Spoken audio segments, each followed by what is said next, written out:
In the sterile corridors of Naval Command, where medals gleam brighter than promises and silence speaks louder than orders, Lieutenant Sarah Mitchell thought she had buried her past deep enough that even the ocean couldn't wash it back to shore. She was wrong. Some secrets have a way of surfacing when you least expect them, especially when they're permanently inked into your skin and hidden beneath the crisp sleeves of a military uniform. What started as another routine briefing would become the moment that changed everything. Not just for Sarah, but for Admiral James Crawford, a man whose own buried guilt was about to collide with a truth he never saw coming.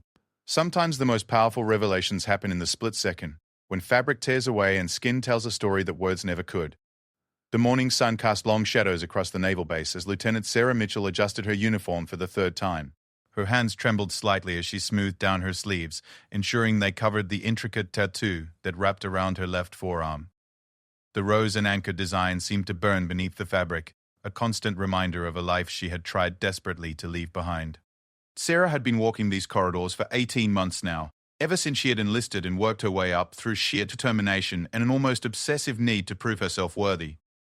The Navy had become her sanctuary, her chance at redemption, her opportunity to transform from the broken young woman she had been into someone who mattered, someone who served a purpose greater than herself. The briefing room buzzed with low conversations as officers filtered in for the morning meeting. Admiral James Crawford stood at the head of the table, his silver hair gleaming under the fluorescent lights, his weathered face bearing the weight of 30 years of service. He commanded respect without demanding it, and Sarah had always admired his quiet strength and unwavering dedication to his crew. As she took her seat, Sarah noticed the Admiral's eyes briefly meet hers. There was something in his gaze that made her stomach flutter with unease, though she couldn't quite place what it was. Perhaps it was simply the intensity with which he regarded all his officers, or maybe it was her own paranoia about her carefully constructed new identity being discovered.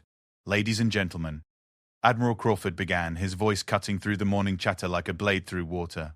"We have received intelligence regarding suspicious activity in the Eastern Maritime Corridor. I need our best people on this assignment, and that means some of you will be working extended hours over the next several weeks." The briefing continued with tactical discussions and assignment delegations. Sarah found herself assigned to the intelligence analysis team, a position that both thrilled and terrified her. It was exactly the kind of work she had hoped to do when she joined the Navy, but it also meant increased scrutiny and closer working relationships with her superiors. As the meeting concluded and officers began filing out, Admiral Crawford called out, "Lieutenant Mitchell, please remain behind for a moment." Sarah's heart skipped a beat. She had been careful, so very careful, to maintain perfect performance records and avoid any situation that might draw unwanted attention to her background. She approached the Admiral's desk, her military bearing impeccable despite the anxiety coursing through her veins. "Sir, you wanted to see me?" she asked, her voice steady and professional. Admiral Crawford studied her for a long moment, his blue eyes searching her face as if looking for something specific. "Lieutenant, your performance has been exemplary since you joined our unit. Your analytical skills are sharp, and your dedication is evident to everyone who works with you. Thank you, sir. I appreciate that feedback.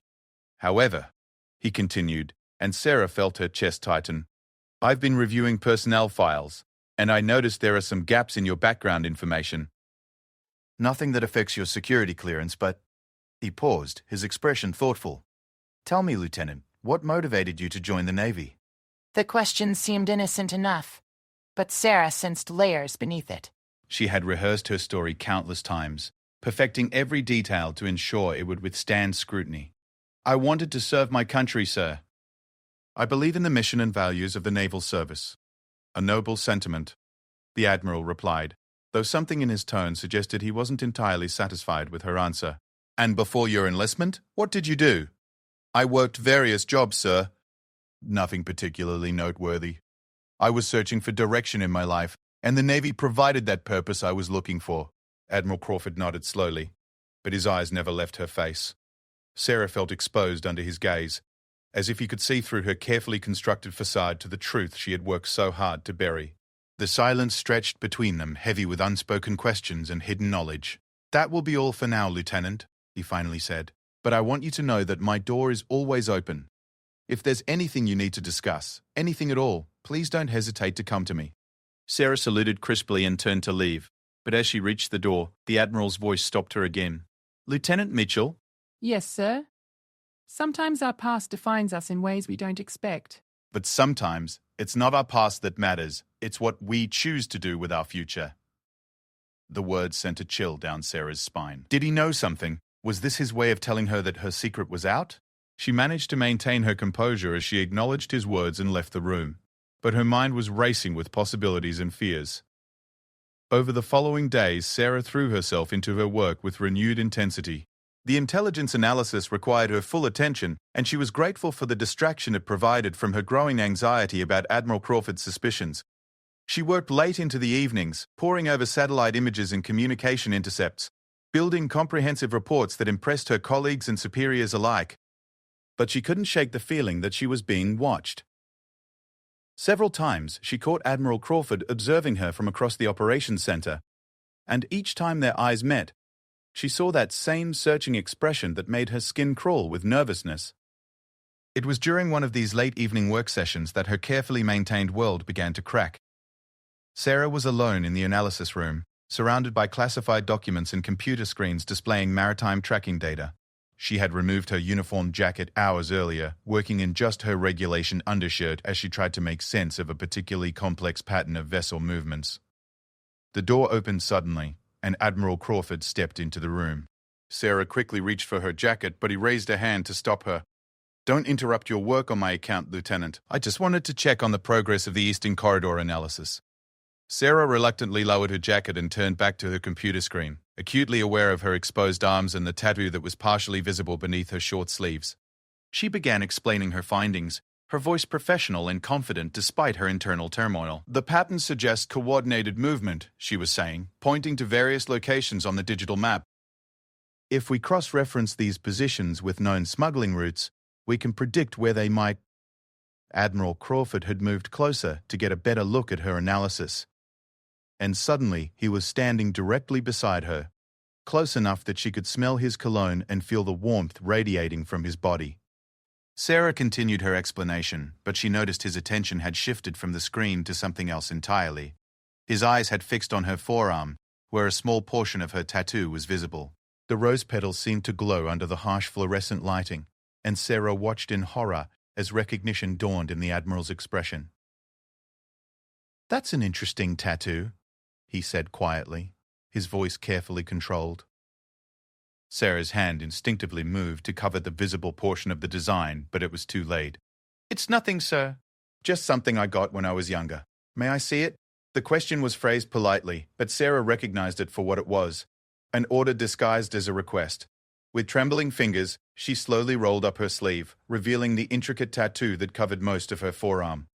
The design was beautiful and heartbreaking at the same time. A red rose intertwined with a naval anchor, surrounded by flowing script that read, "Until we meet again," in elegant cursive lettering.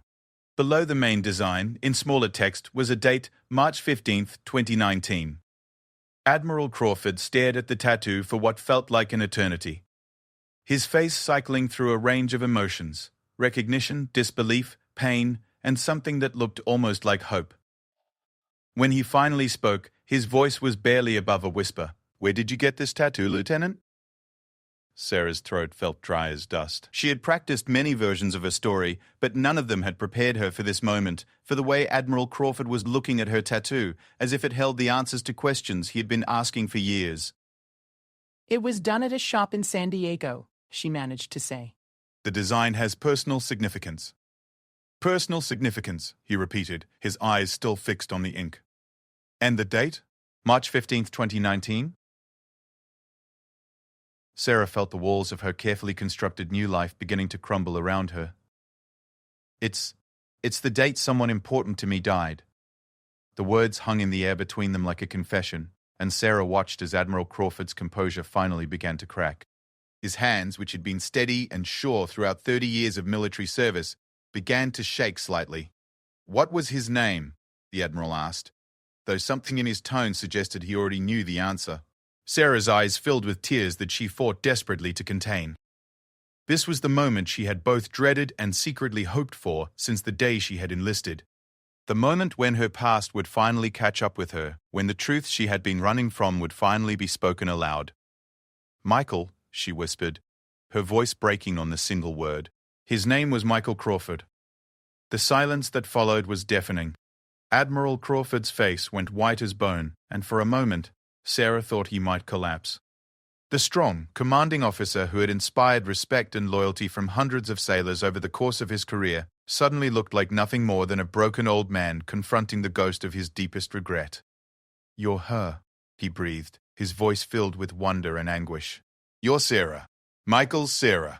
The weight of recognition crashed over both of them like a tidal wave. After years of carefully avoiding this moment, after months of working in the same building and attending the same meetings, fate had finally brought them face to face with the truth that connected them in the most painful way imaginable. Sarah nodded, unable to speak through the tears that were now flowing freely down her cheeks. Admiral Crawford reached out as if to touch her arm, then stopped himself, his hand hovering in the space between them like a bridge he wasn't sure he had the right to cross. The office fell into a silence so profound that Sarah could hear her own heartbeat echoing in her ears. Admiral Crawford stood frozen, his hand still extended toward her arm, his face a mask of conflicting emotions that seemed to shift like shadows in the fluorescent light. The weight of recognition had settled between them like a physical presence, heavy and inescapable. "Sarah Martinez," he whispered, using her maiden name like a prayer or a curse. "Michael spoke about you constantly. He carried your picture everywhere, showed it to anyone who would look. He was going to propose when he came home from deployment." The words hit Sarah like physical blows, each one reopening wounds she had thought were finally beginning to heal. She wrapped her arms around herself, as if she could hold the broken pieces of her heart together through sheer will. "I know," she managed to say through her tears. "He called me 2 days before it happened. He was so excited about something he wanted to ask me when he got back. I knew what it was, but I played along, pretended to be surprised by the mystery." Admiral Crawford slowly lowered his hand and took a step back, as if the proximity to her was too much to bear. His own eyes were bright with unshed tears, and Sarah could see him struggling to maintain the composure that had carried him through decades of military service. "I've thought about you every day for the past 7 years, he said quietly. "Wondered where you were, how you were coping, whether you blamed me for what happened to my son." "Blamed you?" Sarah's voice cracked with emotion. "Admiral, what happened to Michael wasn't your fault. The IED that killed him and his unit, that was war. That was the enemy. That wasn't you. Wasn't it?" The Admiral's voice was filled with a bitterness that Sarah had never heard from him before. "I'm the one who encouraged him to join the military. I'm the one who filled his head with stories about honor and duty and serving something greater than yourself.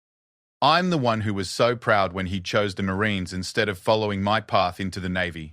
He moved to the window, staring out at the harbor where ships moved in and out like pieces on a vast chessboard. "Michael called me the night before that patrol. He was scared. Sarah, my son was scared, and instead of telling him it was okay to be afraid, instead of telling him to trust his instincts if something felt wrong, I gave him the same speech I'd given 100 other young soldiers. I told him to remember his training, to trust his team, to do his duty."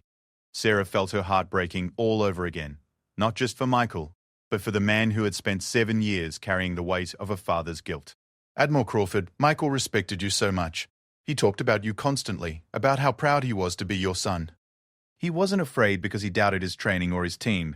He was afraid because he was human. And he went on that patrol anyway because that's who he was. That's who you raised him to be." The Admiral turned back to face her, and Sarah saw tears streaming down his weathered cheeks.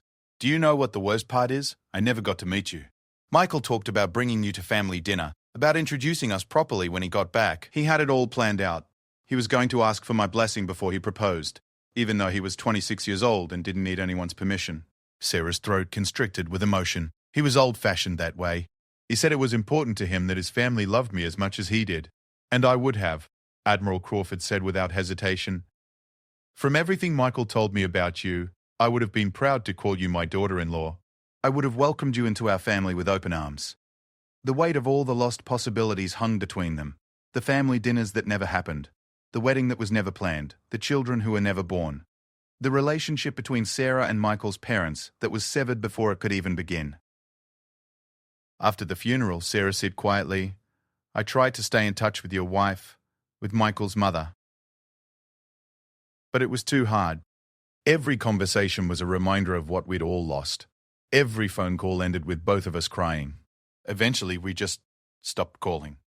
Admiral Crawford nodded, understanding in his eyes. "Margaret blamed herself too. She felt like she should have been able to comfort you better. Should have found a way to help you through your grief. She was devastated when you stopped responding to her letters. I couldn't, Sarah whispered. I was barely functioning. Some days I couldn't get out of bed. I lost my job, my apartment. I was drowning in grief and guilt and anger, and I felt like I was dragging everyone else down with me. The Admiral moved closer, his paternal instincts overriding his military training. What happened to you after that? Where did you go? Sarah took a shaky breath, preparing to share the darkest chapter of her life with the one person who might actually understand. I hit rock bottom. I spent 2 years bouncing between cheap hotels and friends' couches, working dead-end jobs just to survive. I was drinking too much, making terrible decisions, pushing away anyone who tried to help me. She paused, gathering her courage to continue. The tattoo was done during one of my worst nights. I was drunk and heartbroken and angry at the world. I stumbled into the first tattoo parlor I could find and demanded that they ink Michael's memory onto my skin permanently. The artist tried to talk me out of it, said I should wait until I was sober and thinking clearly, but I threatened to go somewhere else if he wouldn't do it. Admiral Crawford studied the tattoo again, seeing it now not just as a beautiful tribute, but as a monument to grief and desperation. It's actually quite lovely, he said softly. Michael would have appreciated the symbolism, the rose for love, the anchor for his connection to military service, the date to remember. I regretted it immediately, Sarah admitted. Not the sentiment behind it, but the way I'd gone about it. It felt like I'd turned my grief into a spectacle, made it into something public when my feelings for Michael were the most private, precious thing I had left. What changed? Admiral Crawford asked. What brought you out of that darkness? Sarah smiled through her tears, remembering the moment that had altered the trajectory of her life. I was at my absolute lowest point, sitting on a park bench at 3 a.m, seriously considering whether I wanted to keep living with so much pain. And this elderly veteran sat down next to me. He didn't say anything at first, just sat there in companionable silence. She wiped her eyes, the memory still vivid after all these years. Finally, he asked me what branch my boyfriend had served in. I was shocked. I hadn't said anything about Michael, hadn't mentioned the military at all. When I asked how he knew, he pointed to my tattoo and said that kind of memorial ink told a story that anyone who'd lost someone in service would recognize. Admiral Crawford listened intently, hanging on every word as Sarah continued her story. We talked until sunrise. He told me about losing his best friend in Vietnam, about the years he'd spent trying to drink away the guilt and grief. He said something that night that changed everything for me. He said that the best way to honor the dead isn't to die with them, but to live in a way that would make them proud. Wise words, the Admiral said quietly. That's when I decided to get my life together. I enrolled in community college, started studying criminal justice and international relations. I worked 2 jobs to pay for school and saved every penny I could. It took me 4 years, but I earned my degree and figured out what I wanted to do with my life. Sarah gestured around the naval facility, encompassing the career she had built from the ashes of her former life. I joined the Navy because I wanted to serve something greater than myself, the way Michael did. I wanted to protect other people, to make sure that his sacrifice meant something. I thought that if I could excel in military service, if I could make a difference in the world, then maybe his death wouldn't have been completely senseless. Admiral Crawford was quiet for a long moment, processing everything Sarah had told him. When he finally spoke, his voice was filled with a mixture of pride and sorrow. Michael would have been so proud of who you've become. The woman standing in front of me now embodies everything he believed in: courage, dedication, service above self. But I've been living under false pretenses, Sarah confessed. When I enlisted, I used my maiden name and didn't mention my connection to Michael or your family. I was afraid that if anyone knew, they would think I was trying to trade on his memory or exploit my relationship with a fallen Marine for preferential treatment. Is that why you've been so driven to prove yourself? Admiral Crawford asked, understanding dawning in his expression. The long hours, the perfect performance reviews, the way you volunteer for the most challenging assignments? Sarah nodded. I needed to know that I earned my place here on my own merit. I needed to prove that Sarah Martinez was worthy of wearing this uniform, not because of who she used to love, but because of who she chose to become. The Admiral was quiet for several minutes, and Sarah could see him working through the implications of her revelation. Finally, he looked directly into her eyes with an expression that was both paternal and professional.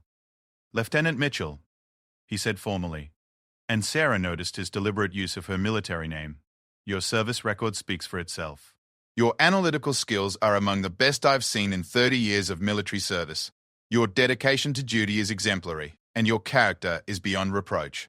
The woman you've become would have earned this position regardless of any personal connections or family history. The words lifted a weight from Sarah's shoulders that she hadn't even realized she'd been carrying. For 3 years, she had wondered whether she truly belonged in the Navy or whether she was simply playing dress-up in a uniform she hadn't earned.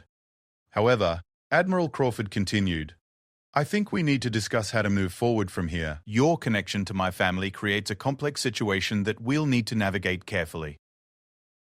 Sarah felt her stomach drop. Was he going to ask her to transfer, to leave the Navy entirely? Had she finally found her place in the world only to lose it because of circumstances beyond her control? Sir, I understand if you feel my presence here is inappropriate or uncomfortable. I can request a transfer to another unit, another base if necessary. Absolutely not, Admiral Crawford said firmly. Lieutenant, you've built a career here based on your own talents and hard work. I won't allow personal history to derail the future you've created for yourself. But I do think there are some conversations we need to have, some healing that needs to happen for both of us. He moved to his desk and pulled out a framed photograph that Sarah hadn't noticed before. It showed a young Marine in dress uniform, his smile bright and confident, his eyes sparkling with the same intelligence and warmth that Sarah remembered so well. I keep this picture on my desk every day, Admiral Crawford said quietly. Not as a shrine to grief, but as a reminder of why I do this job. Michael believed in protecting innocent people, in standing between good and evil, in making the world a safer place for the people he loved. Every decision I make, every order I give, I ask myself whether it would make him proud.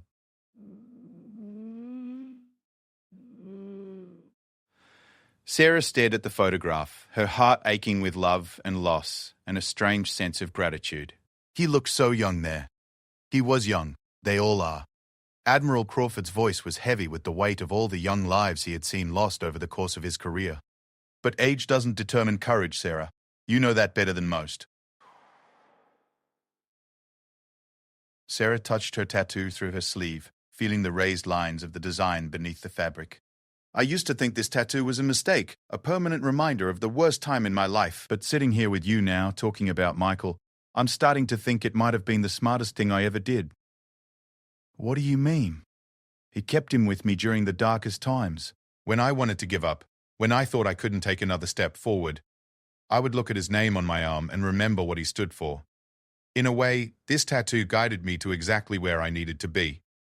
Admiral Crawford smiled through his tears, and for the first time since their conversation began, Sarah saw peace in his expression. Michael always said you were the strongest person he'd ever met. He said you had a way of finding light in the darkest places, of making him believe that anything was possible as long as you were beside him. I didn't feel strong when I got this tattoo. I felt broken and lost and completely alone. But you survived, Admiral Crawford pointed out. You didn't just survive, you transformed yourself into someone who serves and protects others. You turned your grief into purpose, your pain into strength. If that's not courage, I don't know what is. Sarah felt something shift inside her chest, a loosening of the tight knot of guilt and shame she had carried for so many years. For the first time since Michael's death, she began to believe that maybe, just maybe, she had honored his memory in the way she had chosen to live her life. Admiral, she said quietly, what happens now? Between us, I mean. How do we work together knowing what we know? Admiral Crawford considered the question carefully, weighing his words like a commander planning a crucial military operation. I think we continue to serve together with honor and professionalism. I think we support each other the way family should. And I think we both work every day to make Michael proud. Sarah felt tears of relief and gratitude flowing down her cheeks. I'd like that, sir. I'd like that very much. There's one more thing, Admiral Crawford said, his voice gentle but serious. Margaret, my wife, Michael's mother, she needs to know you're here. She needs to know you're alive and well and making a difference in the world. Would you be willing to see her?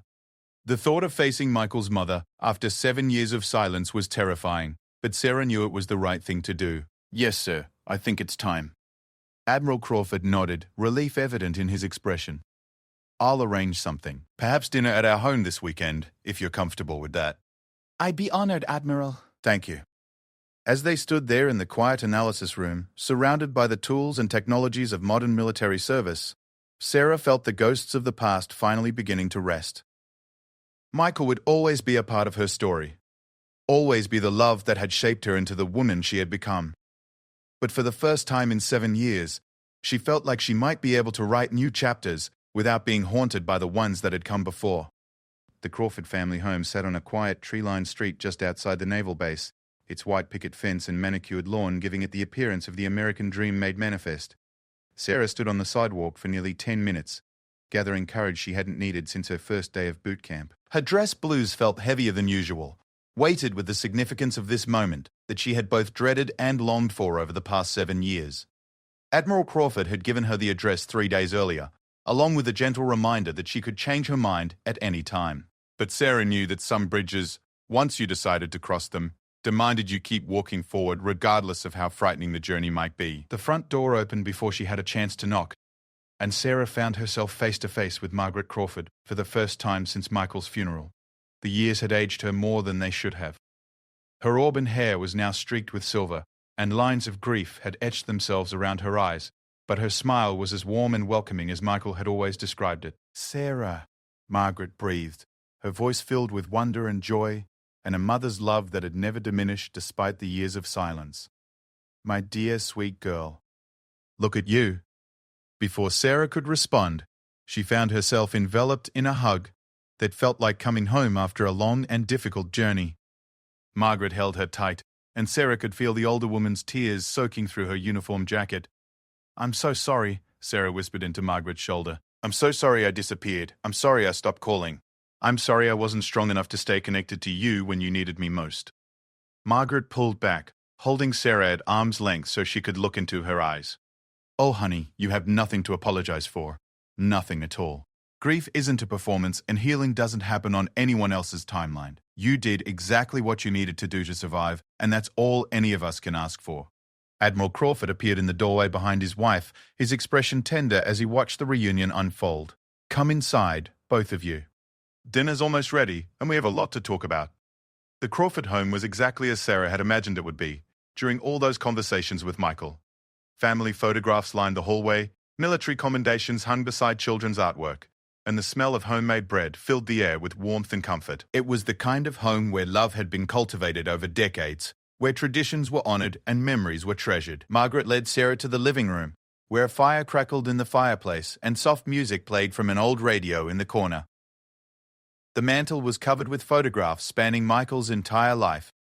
Baby pictures, school photos, graduation portraits, and military service images that captured the progression from boy to man to hero. "I kept hoping you would come back to us," Margaret said as they settled onto the couch.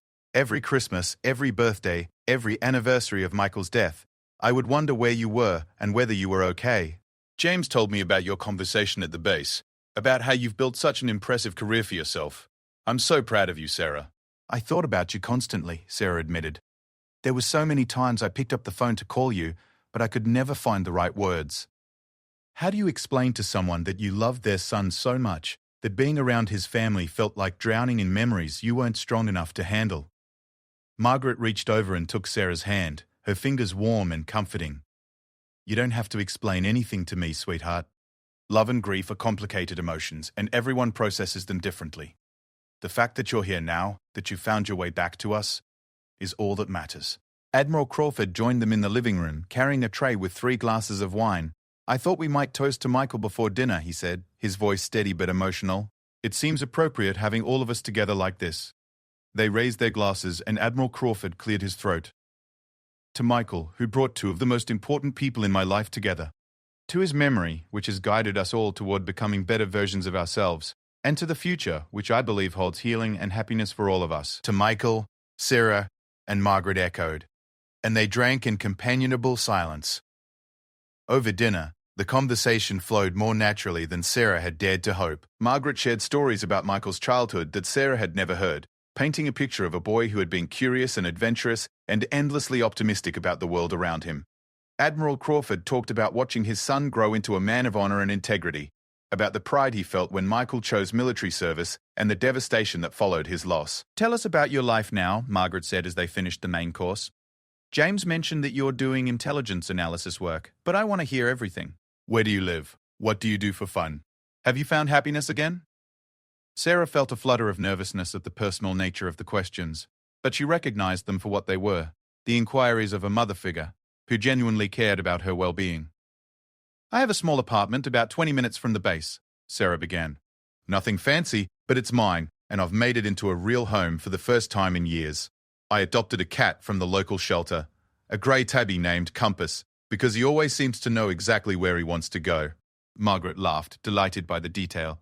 Michael always said you had a soft spot for strays. As for happiness, Sarah continued, considering the question carefully, I think I'm finally learning what that looks like for me now. It's different than it was before, but it's real.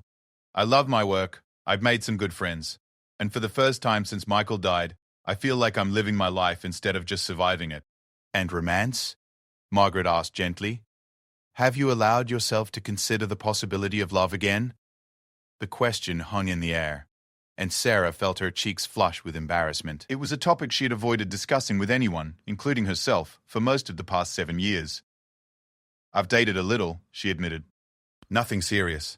I think I needed to figure out who I was as an individual before I could consider sharing my life with someone else again. Michael wouldn't want you to spend your life alone, Sarah. He loved you enough to want you to be happy, even if that happiness eventually came from someone else.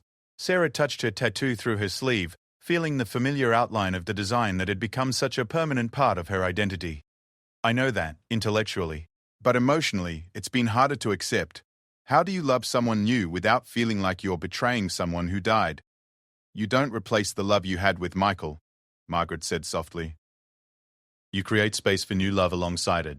The heart isn't a finite resource, sweetheart. It expands to accommodate whatever we allow into it. The conversation turned to lighter topics as they moved to dessert, but Sarah found herself constantly amazed by the easy acceptance and warmth that Michael's parents showed her. They treated her not like a ghost from their past, but like a daughter who had been away for too long and was finally coming home. After dinner, Admiral Crawford excused himself to take a work-related phone call, leaving Sarah and Margaret alone in the kitchen as they cleaned dishes and put away leftovers. There's something I've been wanting to give you, Margaret said suddenly, disappearing into another room and returning with a small wooden box. Michael asked me to hold on to this after his last leave, before his final deployment. He said he had special plans for it when he came home. Sarah's hands trembled as she accepted the box, somehow knowing what it contained before she even lifted the lid. Inside, nestled in white velvet, was the most beautiful engagement ring she had ever seen. A classic solitaire setting with a brilliant cut diamond that caught the kitchen light and threw rainbows across the walls. Oh my God, Sarah whispered, tears streaming down her face. He really was going to propose. He spent months picking it out, Margaret said, her own voice thick with emotion. He wanted something classic and elegant, something that would suit you perfectly. He was so excited about surprising you with it. Sarah stared at the ring, imagining the proposal that would never happen, the wedding that would never be planned, the marriage that had been stolen from them by an improvised explosive device on a dusty road halfway around the world. I can't take this, she said, trying to hand the box back to Margaret. It's too precious, too personal. Sarah, Margaret said firmly, this ring was meant for you.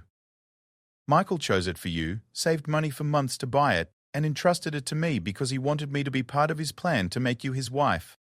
The fact that he didn't get the chance to give it to you doesn't change who it belongs to. Sarah looked down at the ring again, seeing not just a piece of jewelry, but a symbol of the love she and Michael had shared, the future they had planned, and the dreams that had been cut short by circumstances beyond their control. I don't know if I can wear it, she admitted. It feels too much like pretending that the proposal happened, that we got engaged, that things ended differently than they did.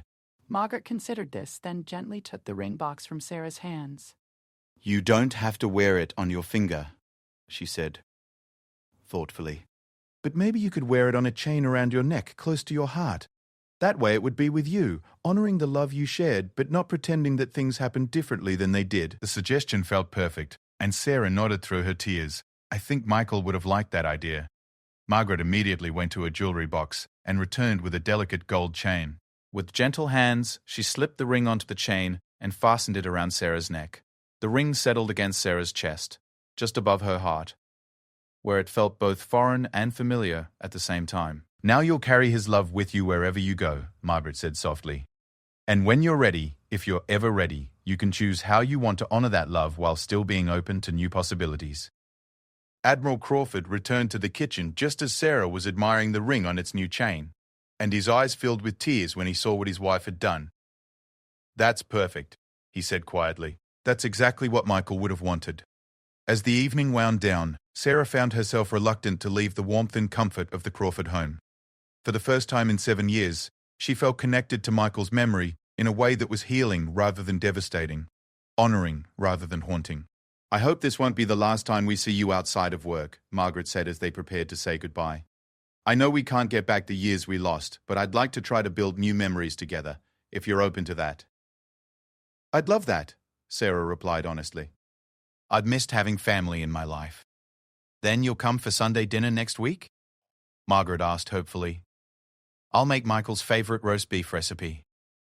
"I'll be here," Sarah promised, and she meant it with every fiber of her being. Admiral Crawford walked her to her car, and they stood in the driveway under the starlit sky, both processing the emotional weight of the evening. "How are you feeling about everything?" he asked gently. "I know tonight was intense." Sarah touched the ring hanging against her chest, then looked up at the stars that seemed brighter than they had in years. "I feel like I can finally breathe again," she admitted. "For so long I've been carrying around this guilt about moving forward with my life, like being happy again would somehow dishonor Michael's memory. But being here with you and Margaret tonight, I realize that the opposite is true. Living fully, serving others, allowing myself to experience joy and love and connection, that's the best way I can honor what he meant to me." Admiral Crawford smiled, pride evident in his expression. "Michael always said you were the wisest person he knew. It looks like he was right about that too." As Sarah drove back to her apartment that night, she felt a sense of peace that had eluded her for 7 long years. The tattoo on her arm no longer felt like a brand of grief and loss, but rather like a badge of love and resilience. Michael would always be a part of her story, always be the love that had shaped her into the woman she had become. But for the first time since his death, she felt ready to write new chapters that honored his memory, while embracing the possibility of future happiness. The next morning at the naval base, Sarah walked into the operations center with a new sense of confidence and belonging. When she encountered Admiral Crawford during the morning briefing, their professional interaction felt natural and comfortable, unmarked by the awkwardness or tension she had feared might arise from their personal connection. After the meeting, Admiral Crawford approached her desk with a small smile. "Lieutenant Mitchell, I wanted to thank you for joining my family for dinner last night. It meant the world to both Margaret and me. Thank you for including me, sir. It was exactly what I needed, even though I didn't realize it at the time." "Family dinners are every Sunday at 6, he said casually. "Margaret wanted me to make sure you knew you had a standing invitation." Sarah felt her heart swell with gratitude and belonging. "I'll be there, Admiral. You can count on it." As Admiral Crawford returned to his duties, and Sarah turned back to her intelligence analysis work, she realized that the broken girl who had stumbled into a tattoo parlor 7 years ago had finally found her way home. Not to the life she had planned with Michael, but to a new life that honored his memory while embracing the future that stretched ahead of her like an uncharted ocean full of possibilities. The rose and anchor tattooed on her arm would always remind her of the love she had lost, but the ring hanging over her heart would remind her that love, once given freely, never truly dies. It simply transforms, guiding us toward new shores and new hopes and new chances to make a difference in the world. And in the end, Sarah realized, that was the most beautiful memorial she could possibly offer to the Marine who had loved her enough to want to make her his wife. A life lived with purpose, honor, and an open heart ready to embrace whatever adventures lay ahead.